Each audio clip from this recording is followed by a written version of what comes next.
Hi, welcome to Give Me the Bible, where God's Word speaks for itself. We've been talking so much in these past videos about how the Gospel writers all wrote for different purposes, and because of that, it affects the details that they choose to include. It affects the way that they lay out their Gospels, where they place certain teachings of Jesus location-wise in their writings. Okay, and what I want you to note, and what's really important to keep in mind through all this, is that that's not a bad thing. That's actually a really, really good thing. I think sometimes we panic. Christians panic because, well, the gospel writers, they don't always say the exact same thing in the exact same way. But I want you to just think about that for a second. What if Matthew, Mark, Luke, and John all literally said the exact same thing? Word for word, had the same number of verses, okay, same number of chapters as we divide them up, identical if you put them side by side.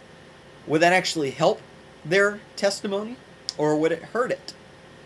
Well, we need to realize that would actually hurt their testimony because it would look corroborated, it would look fabricated. It's just like in a court of law, right? When you have witnesses who take the stand.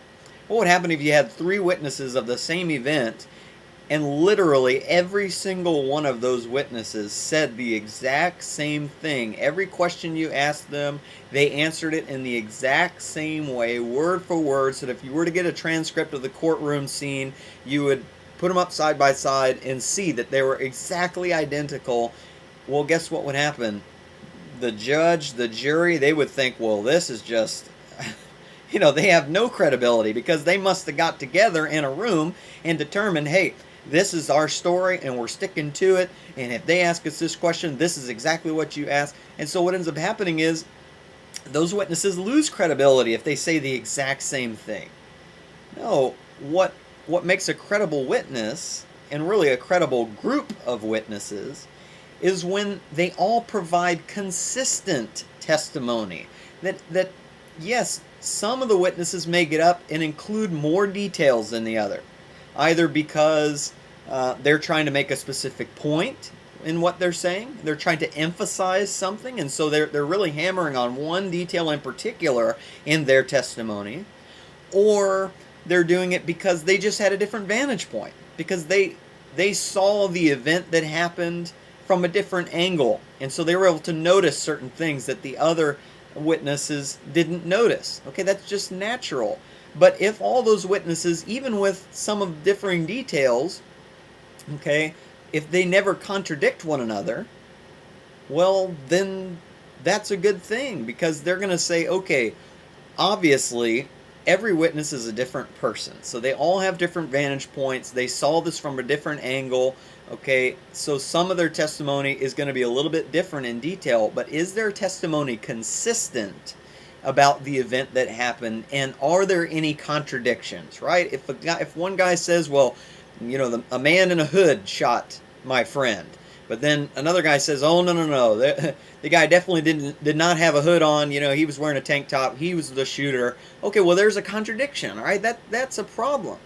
But if one of them says, well, the guy was a shooter and he had a black hood on, and another guy says, yeah, he had a black hood on, and he had jeans on.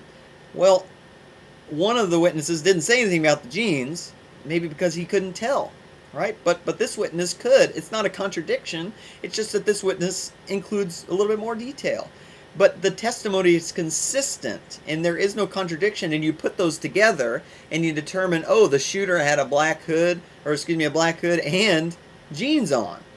And that testimony is consistent, and they can corroborate that, and that's powerful, and that's what the gospel writers do. They have seen, and they're approaching Jesus' life from different vantage points to make different points of emphasis, but the message is consistent about Jesus' life, and there are no contradictions in their testimony. Everything that they say here would stand up in a court of law if we use the same standards to judge their testimony that we do with witnesses who take the stand today. So don't panic if the gospel writers are not identical in every detail. Actually take comfort in that and realize that that makes their testimony even more powerful. Hope that that's clear and helpful, and Lord willing, I'll see you next time.